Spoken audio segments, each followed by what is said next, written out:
Well, just look at it. It looks incredible. At the time, this was Disney's most expensive animated film, and that money is visible with every frame.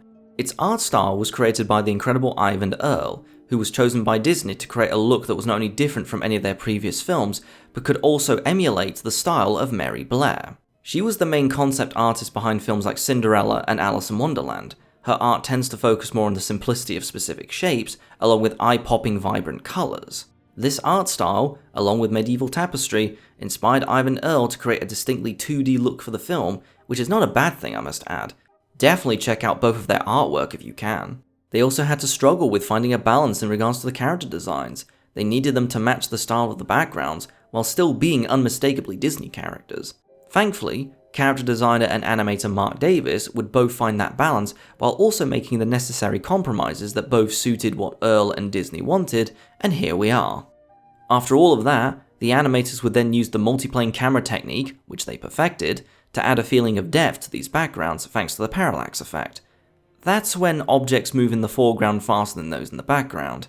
This makes the world and the characters feel more three-dimensional and believable, but the film also knows the importance of just letting a shot stay still, allowing us to be sucked into its atmosphere.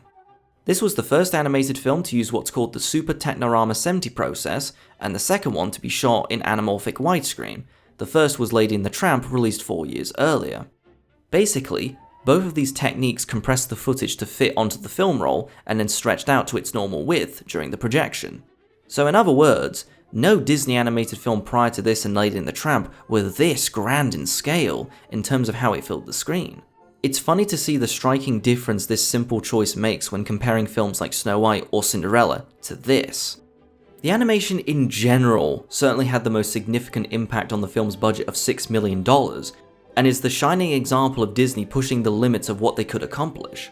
To me, no other Disney animated film comes this close to size and scale, even many of the modern ones, or even from the Disney Renaissance, and I will gladly die on that hill.